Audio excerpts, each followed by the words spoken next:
I think we're going to start. I just want to say a few words about Dr. Howard Lynn. Dr. Sola, he's going to do the formal introduction.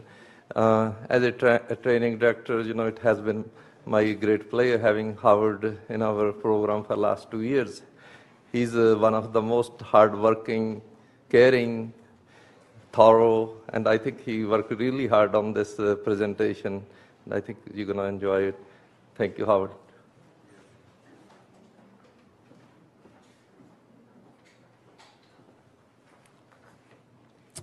Good afternoon. I'm Patrick Sola, one of the fellows in the Child and Adolescent Psychiatry program here at the University of Arizona. I would like to introduce Dr. Howard Lynn as today's speaker.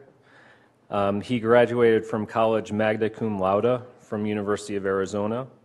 He majored in biochemistry. He completed his Doctor of Medicine subsequently from the U of A in 2004. And then went on to do residency in general psychiatry here at the U of A from 2004 to 2007. He is scheduled to complete his fellowship in child and adolescent psychiatry this June, and he served as chief fellow for us last year and did an outstanding job. He will be talking today about cultural competency issues in child and adolescent psychiatry. As some of you may know, he has been on a diet recently and lost a significant amount of weight. And it turns out it's a vegetarian diet, but I've seen him sneak into the cafeteria to get meat occasionally. So if any of you see him down there, reprimand him for that. So please join me in welcoming Dr. Lynn.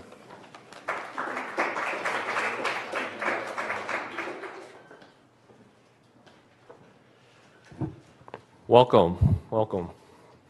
I'd like to thank you for all attending today's Grand Rounds. My topic today is cultural competency issues in child psychiatry.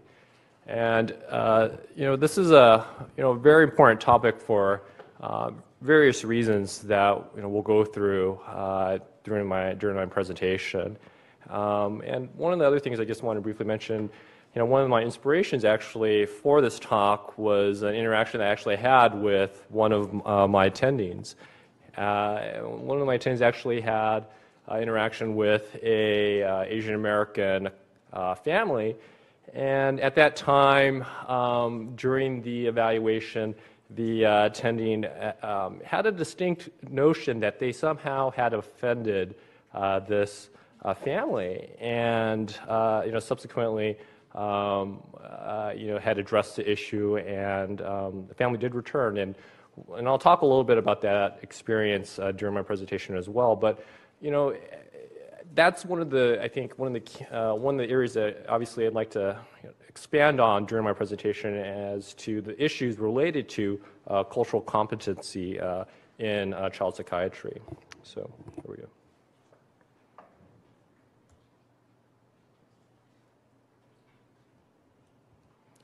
So the objectives and goals, one, obviously, to define what is cultural competency, and to discuss, essentially, why is this important and how that can be achieved. To also discuss, obviously, how culture and parental beliefs affect help-seeking behaviors, as well as to discuss mental health characteristics of children of differing cultures, and also to discuss some consensus guidelines for the assessment and treatment of children from differing cultures, and lastly to discuss maybe some evidence-based treatment for the minority youth. So to begin with, what is culture? And when you look at the definitions of culture, there are many different types, many definitions of culture. And one definition that I really kind of liked and settled upon is, culture is a shared, learned, symbolic system of values, beliefs, and attitudes that shape and influence perceptions and behaviors. And really, that goes in line with a group of people from obviously different backgrounds, as well as you might infer, culture can also be inferred in different organizations. But I really kind of liked this, this definition because I think it's all-encompassing in that sense. So then, what is cultural competency? Well, cultural competency in healthcare specifically, describes the ability to provide exceptional care to patients of diverse values, beliefs, and behaviors.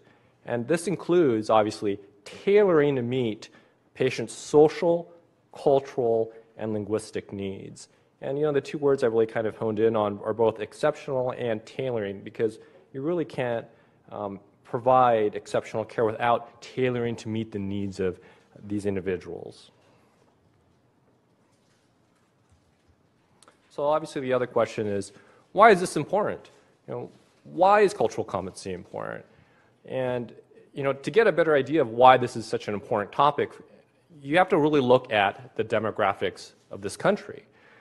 If you look at the most recent U.S. Census poll and the U.S. population in 2007, there were 15% of our population, or 45.5 million people, were of Hispanic or Latin origin, or 13.5% or 40.7 million were from African American descent.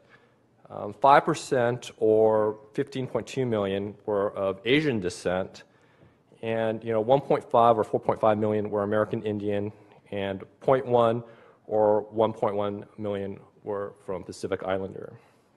So it's interesting to note, if you look at some of these numbers, that most recently the Hispanic group essentially has overtaken the African American population as the largest group of minorities in this country. And that's been pretty recent, within the past 10 to 20 years that this has occurred. And their projected rate of growth will be quite great, and they're actually projected to grow to be one of the largest, or the largest population in the future, and I'll briefly mention that as well. And so you might also wonder, well, why is this so, or how is this happening? And it happens. What they're finding is that this is occurring through either both immigration and increased birth rate. In the 90s, actually, the second fastest growing population were Asian Americans.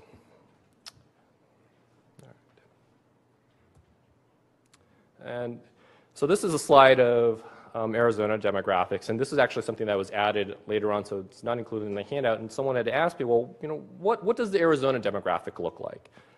So the Arizona demographic looks essentially like this. The Hispanic population, which also is in the majority here, is 29.6% of the Arizona population, and that's almost double what the U.S. population is at 15.1%.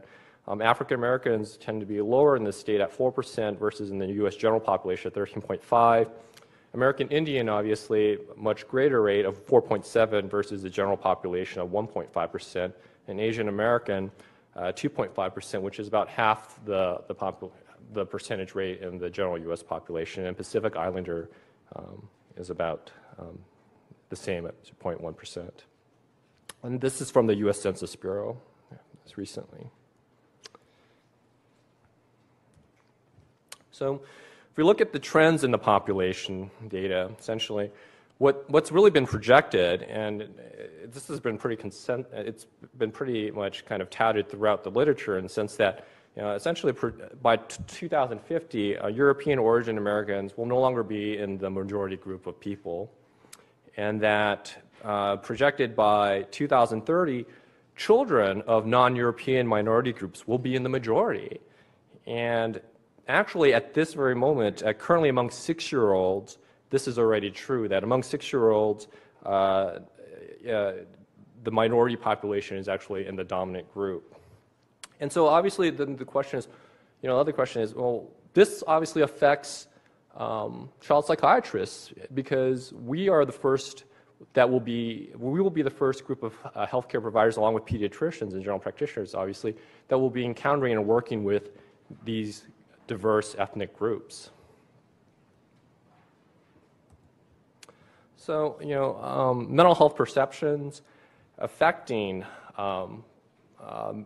care, specifically if you look at, well, what does affect utilization or provision of care? And that includes things such as cultural attitudes, beliefs, and practices, and these are all things that affect the acceptability of mental health services. And the other thing to note too is that the majority of the science-based psychiatric diagnoses, when they were formulated and research was done, they really excluded diverse populations for obvious numerous reasons. And so, the question then is, obviously, do these same diagnoses hold the same prevalence in the differing minority groups? So, the research also has indicated that there's, pretty significant concerns and disparities in care. And one really significant piece of work that I'd like to point out is the Surgeon General report in 2001, and that was on mental health care, culture, race, and ethnicity. And that was a pretty significant report because it detailed a lot of disparities and possible reasons as to the lack of utilization of mental health care in minority groups. And so a major finding of that study was that racial and ethnic minorities bear a greater burden from unmet mental health needs.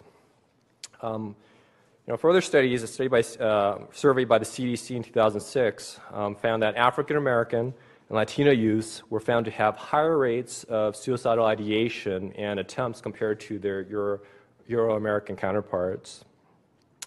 And then, obviously, the other concern then would be whether or not racial and ethnic disparities in health and mental care lead to higher morbidity and mortality, and that's obviously another concern, and that was from the U.S. Surgeon General's office. So you might ask yourself then, well, what are the reasons as to this lack of this type of disparity in mental health seeking or help seeking in minority groups? And obviously one could be cultural beliefs, and meaning in the sense that if parents can't or come from a differing background, different cultural beliefs, that they might not identify their child's quote-unquote mental health needs, and they might identify it more as something that's more aligned to a sociological cause or something that is more aligned, obviously, with whatever beliefs that culture might have. And not to say that those beliefs don't have some inherent qualities of findings for a DSM diagnosis, for example. So the other issue, obviously, then is postponement of treatment. Ethnic groups also, what they've found is that they've typically they postpone treatment or get treatment at a later time. And part of that, there have been various arguments as to what the cause of that could be. And one of it could be obviously going back to cultural beliefs as well as looking at traditional types of treatment. And so people of different kind of cultural background might try first a different cultural remedy, which could potentially may or may not be effective and potentially then delay further treatment down the road. So until a mental health provider then eventually sees them. The other issue that could cause postponement of treatment is that oftentimes when you look at the different ethnic groups, financial issues can be a concern, and if you look at a lot of the minority groups, socioeconomically they tend to be below the median for the country. So economics could also play a role in that, in the role of postponement of treatment. The other issue as to the reason as to why immigrant and minorities might lack or seek, as far as lack in seeking treatment, could be fear of stigmatization, in the sense that of both being a minority, having a minority status, as well as both and having a mental health issue on top of that. And then lastly, external pressures causing an adversarial role. And what I mean by that is essentially that, as I briefly mentioned, with the postponement of treatment, oftentimes then if a child has significant mental health issues that come to the attention of the authorities, whether it's at school with teachers or CPS, then essentially those bodies are then becoming involved without necessarily the parents' consent, without their know-how, and so in a sense that they're already kind of placed in that adversarial role at that point. So parental beliefs, I mean, that's a pretty significant component, as I mentioned, as to help-seeking behaviors in minority youth. And one study that was a very large study that was helpful in identifying what the beliefs of parents from different cultural backgrounds was done by Garland in 2004. And essentially what they did was they identified essentially 1,300 youths in the public mental health sector, and these youths were already receiving care and public services. And these youths came from essentially 5 different areas, including child welfare, substance abuse counseling areas. They came from juvenile justice or court. It came from obviously mental health clinics, as well as school-identified mental health programs. So the parents that were identified came from various ethnic backgrounds. They included African American, which were 270, Asian Pacific Islander 109, Latino 372, and non-Hispanic white, which were 587. And all the identified youths were found to have were found to have psychiatric disorders through further evaluations through a DISC, as well as CBCL and global child assessment surveys.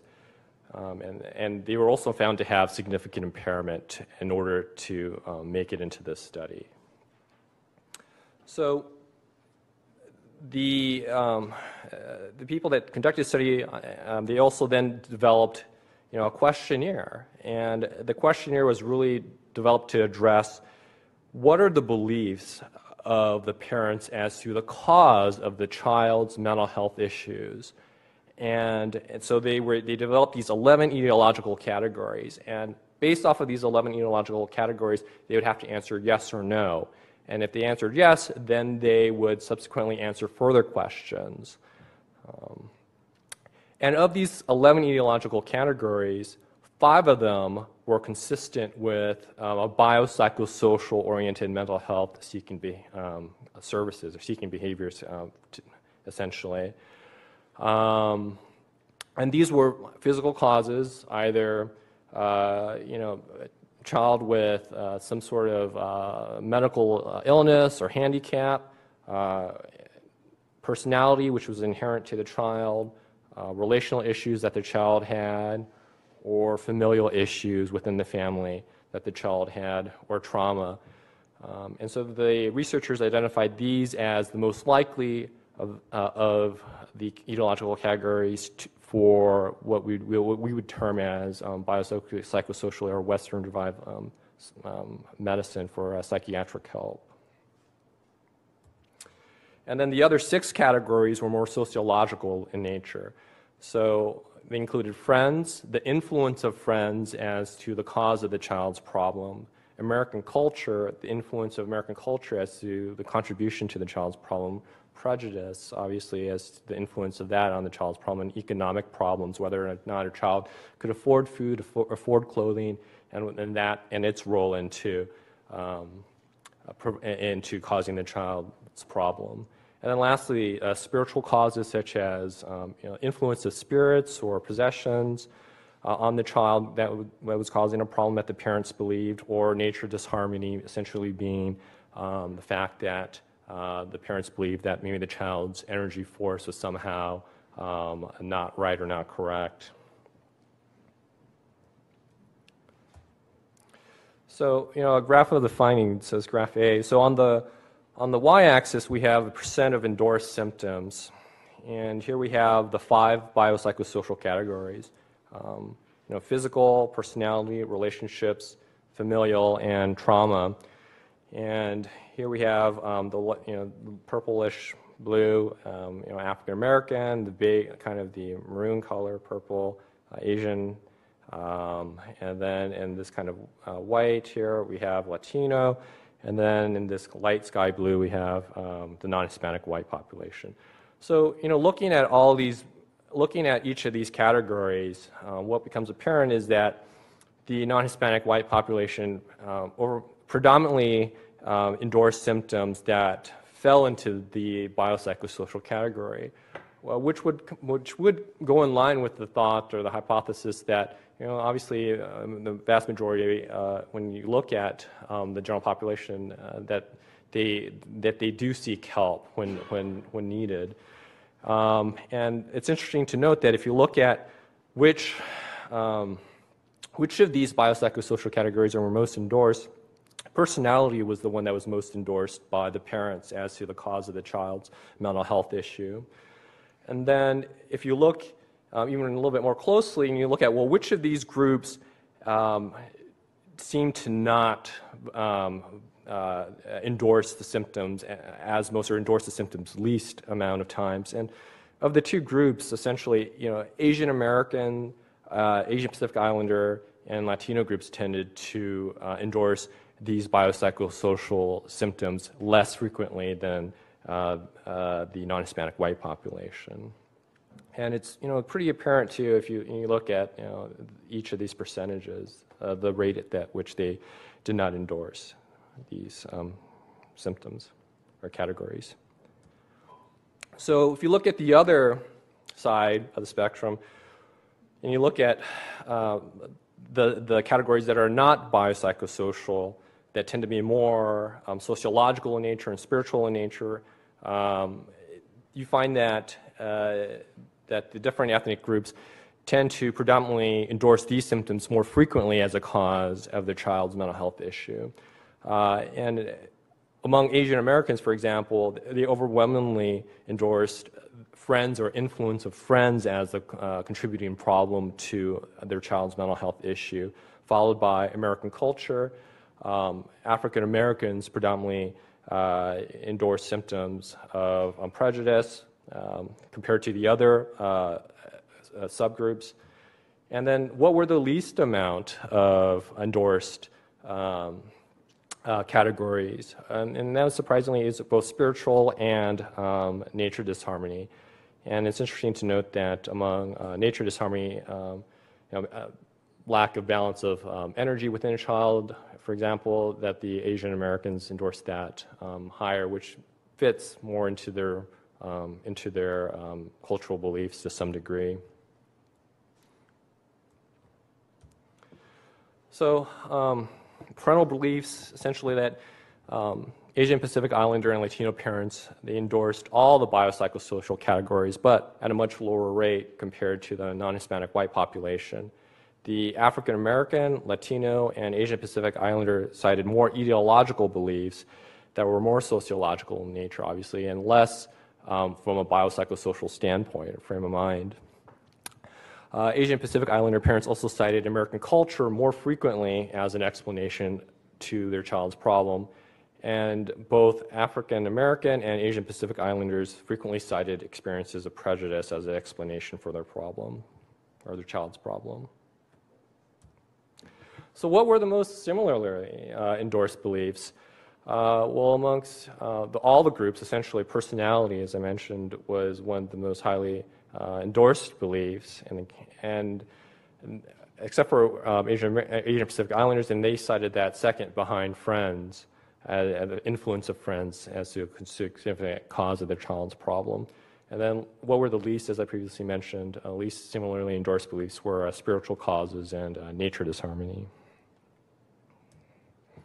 So what are the clinical implications of this? what are the clinical implications of these parents and their beliefs and how that might impact their seeking help for their child in a mental health setting. Well, minority parents, based off of this information, may be less inclined to seek biosocial mental health services, obviously, because they might feel that the cause of their child's issues might be more sociological. And because of that, services then should be tailored to incorporate sociological concerns that the parents might have, and that can be done either through education services or community services.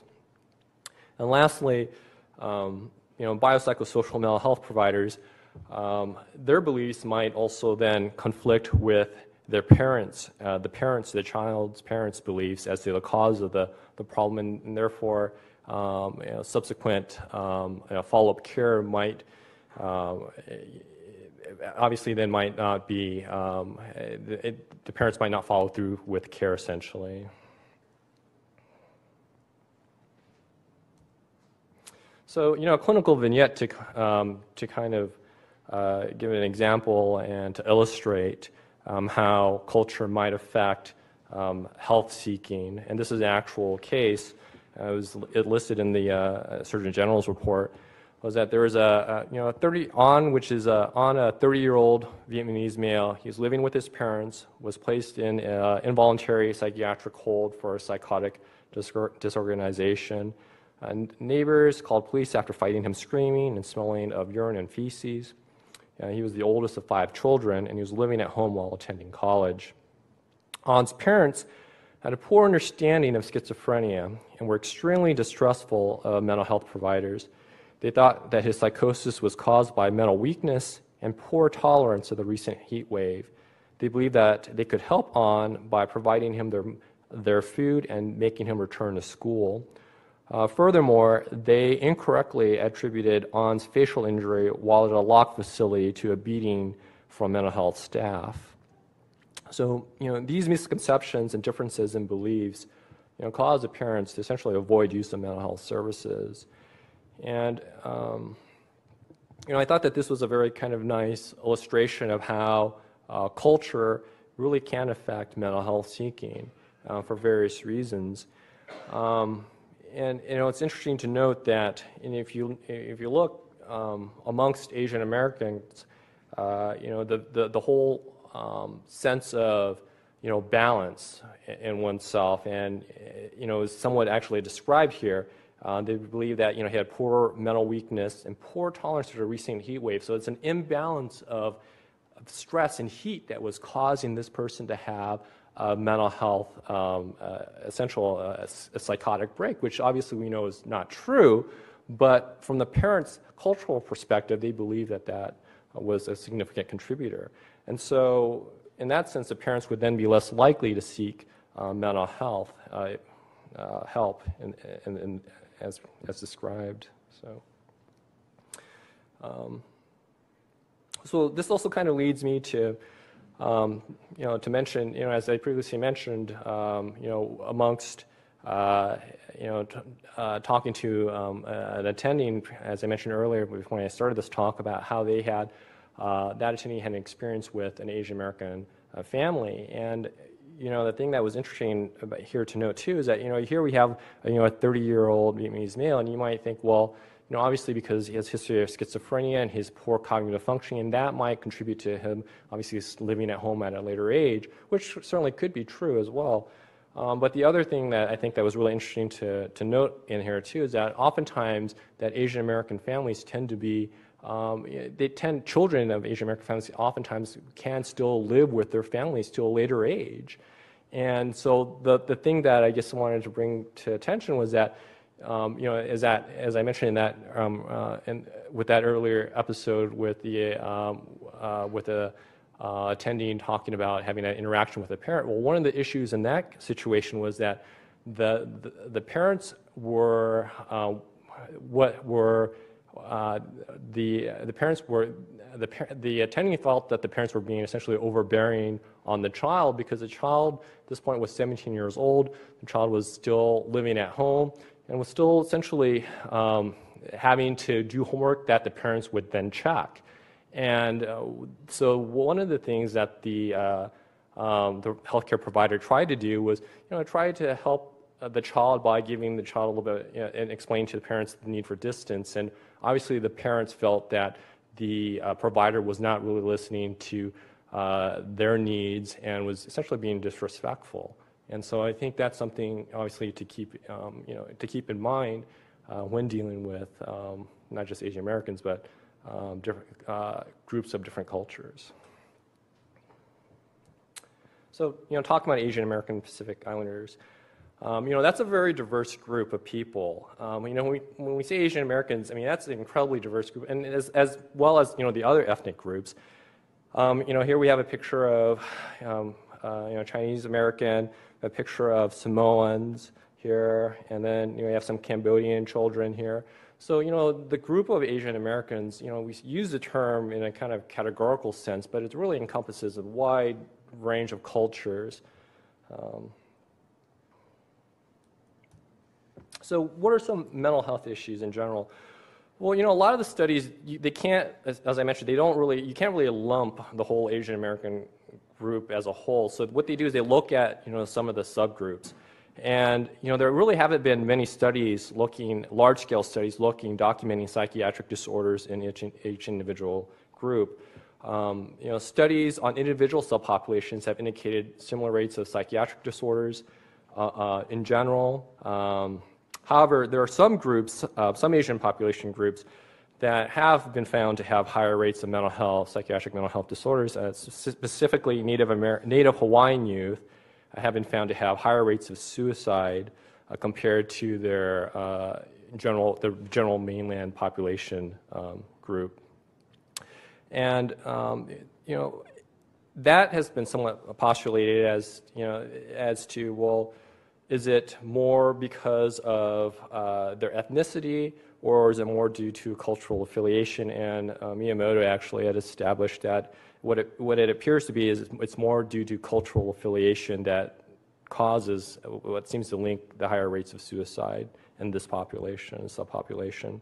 And the other group is Southeast Asian refugees, and obviously this population is at risk because of either they're coming from a background in which they were in a very kind of oppressive society, or they're somehow being abused. And the two that kind of come to mind are either Cambodian or Vietnamese subpopulations.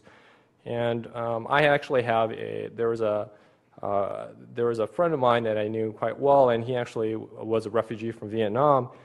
And he described to me how he and his family at a very young age, and he said he was only 6 or 7 at the time, crossed the part of the ocean to escape Vietnam. And during this escape, his little sister had died, and it was a very traumatic experience to him, because essentially it's not a luxury liner, obviously, and there was a very rough conditions.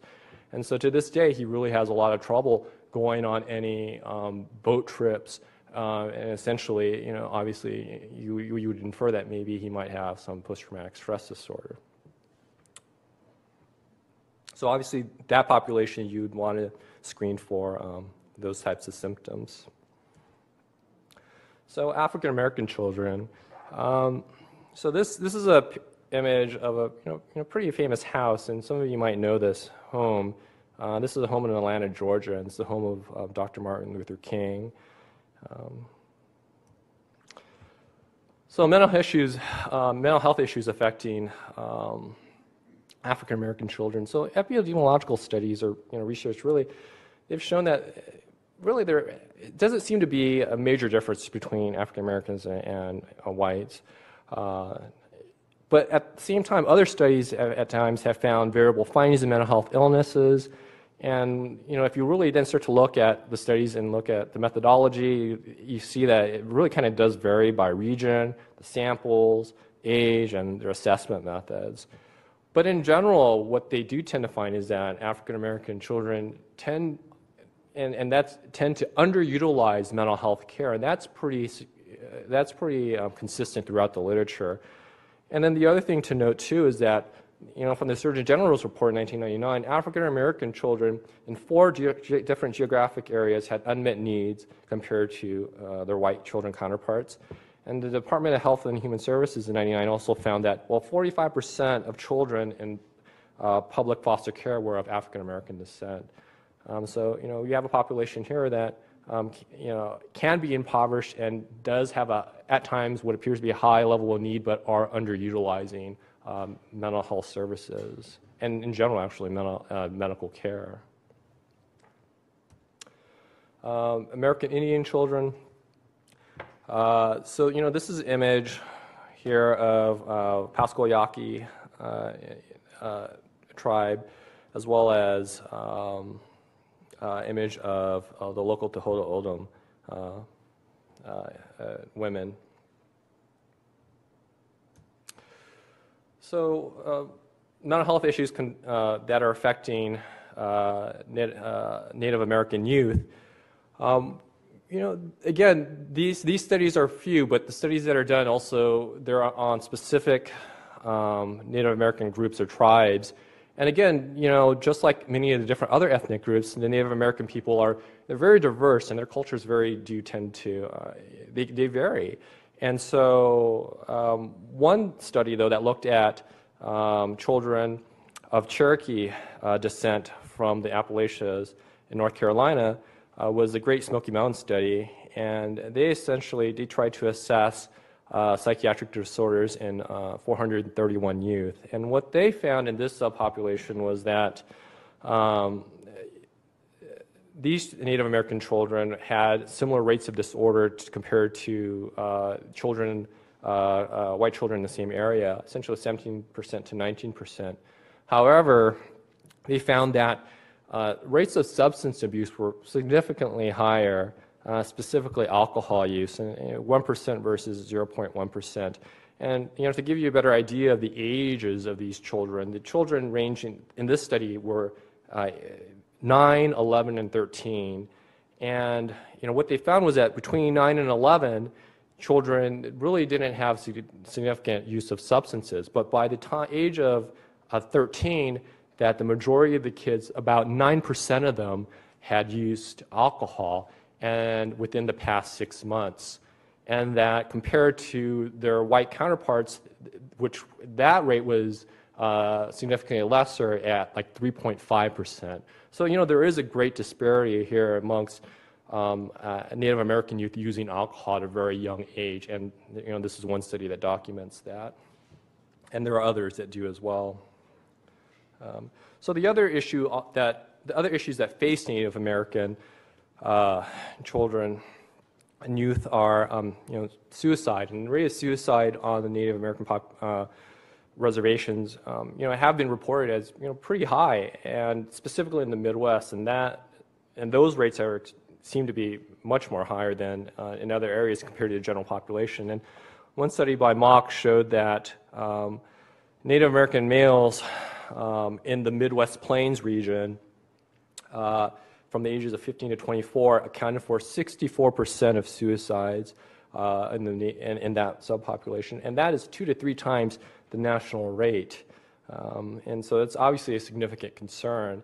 The other thing that was really interesting in this study is that the Native American males, they did not seek, the ones that committed suicide and did not seek any sort of mental health care, had no history of mental health care, and they were able to document that when they did this research because essentially that Native American group, they all attended or received medical care from IHS services, Indian Health Services. And so they were able to document, with each patient, whether or not this patient was able to receive what sort of medical care or mental health care. And what they found was that people that successfully completed suicide in this population in the Great Plains did not seek any sort of medical care compared to the controls in a 10-month range. And the controls, they were actually, within that same amount of time, like 50%. So 50% of the time, roughly, these individuals actually sought medical attention of some sort. And again, as I mentioned, the people that completed suicide, obviously, they did not seek out any sort of mental health care. at all. So, the questions, that study kind of postulated and raised, well, obviously, were these people so depressed that they couldn't seek medical care, or was it more that, a logistics issue where that because of their location, they weren't able to get to care? So those are some issues that have yet to be really kind of defined in that study. The other thing that was interesting to note, though, in that study was that the people that successfully completed suicide, the number one method, obviously, was use of a weapon, of a gun, and followed by hanging and then overdosing. And then people that attempted suicide but not successfully, the two most frequent methods were hanging and overdose. So coming to Hispanic American children, and again, this is a very, very wide, diverse population itself. It encompasses both Cuban Americans, Mexican Americans, and so there's a very wide body.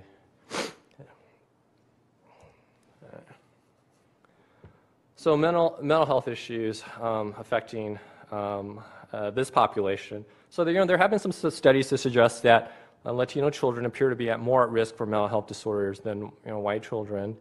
And a study by Roberts in the Houston district essentially did a survey of about 5,000 children, and which encompassed groups, ethnic groups of various kinds. And what they found was that Hispanic children seem to endorse depressive symptoms more frequently than their white counterparts, 12% of the time versus 6% of the time. And other studies have also found that there have been increased levels of mental health issues for living in the stateside versus living in Mexico. And then some of the authors then also kind of have conjecture as to whether or not issues of acculturation have effect on the mental health issues. So there's still much research, obviously, that needs to be done with each of these subgroups. So, but in general, what can we do at this point? Consensus guidelines really kind of show that for culturally competent mental health care, what needs to be done starts at the initial evaluation. And that starts with inquiring about beliefs and attitudes, identifying realities and perceptions of power differentials in the family, and explore barriers to care, logistics and bureaucracy. Just coming simply to a hospital might be very complicated for, let's say, an Asian American traditional immigrant, and that has really kind of poor language control of the English language, let's say, for example. Other things could be identify family opinion, decision leaders, to help incorporate them into decision making, obviously, and inquire about family spiritual and religious beliefs as well. So obviously you also want to assess cultural strengths and needs of the individual and the family. You want to be aware of cultural variations in the expression of normal or distressed affect and behavior. And you also want to consider a child's family and family's migration experience, as I mentioned, which can be very traumatic depending on the circumstances. Approaches to treatment, essentially to evaluate familial, neighborhood, and community resources and incorporate them when possible. You want to support the parents to develop appropriate behavioral management skills and educate on acceptable or unacceptable or legal practices. And you want to also obviously respect culturally established means of communication and family role functioning, but you also want to foster flexibility. And at times also, if needed, you may also want to consult and collaborate with traditional healers if the family and the patient desires. And then if the client then chooses to do therapy, you want to address confidentiality issues and psychotherapy for the provider. When possible, you want to use home-based or community-based alternatives to hospitalization. And then lastly, you might want to identify possible ethnopharmacological issues and educate on medication choices. So, talking about medications, that's another interesting point that the literature has kind of teased out. And there's been some research data to really suggest that differing ethnic groups are actually not only do they underutilize care, but when they do get care, they're not being provided the same level of care. And what one researcher did was they actually looked at Medicaid prescription claims in the state of Maryland, and they found that African American children showed lower psychopharmacological rates of use, 39% versus 52% compared to the general population.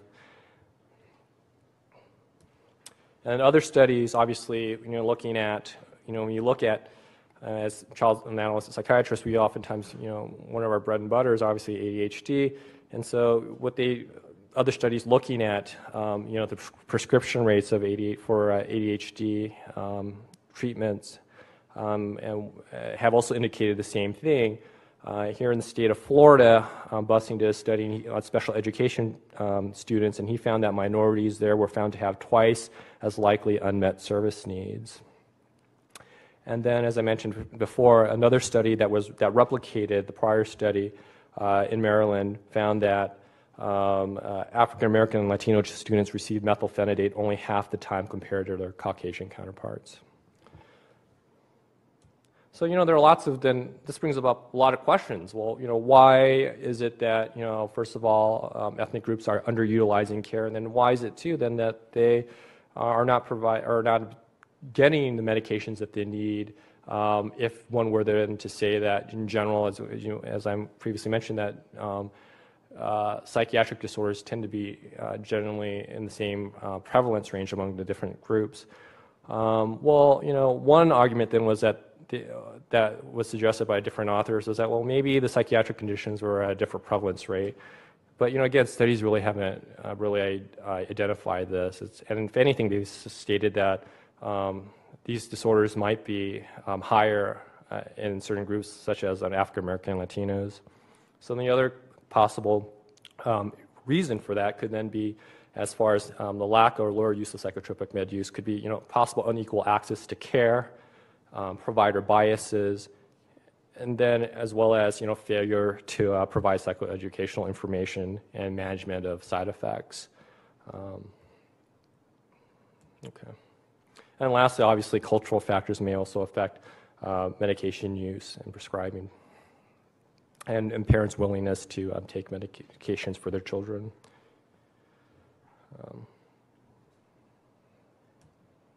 So briefly, just as I mentioned, there's a little bit on ethnopharmacology. So what that really entails is, and there isn't a lot of research on this, but there is some, obviously, and that's really a study of ethnic and racial differences in pharmacokinetics and pharmacodynamics. And the reasons why one might look at that is that you might consider like differing genetic polymorphisms, and the polymorphisms specifically for hepatic enzymes. And so in general, what we've heard is that there are slow metabolizers and there are rapid metabolizers. And slow metabolizers tend to be people of Asian descent versus the rapid metabolizers tend to be people of the Caucasian descent. And so therefore, authors or researchers have kind of given up the thought that, well, possibly that obviously this could affect these different subpopulations when they were provided medications and the effects of them, effects of the medication on these subpopulations. So other cultural variables, actually, besides genetic polymorphisms, really it's interesting to kind of note that, well, physical environment, age, sex, and nutritional content, as well as herbal use. And as we were talking before, different ethnic groups certainly do have different diets, and different ethnic groups also certainly have different beliefs in herbal remedies. And these things are things you really want to inquire because they can really affect, they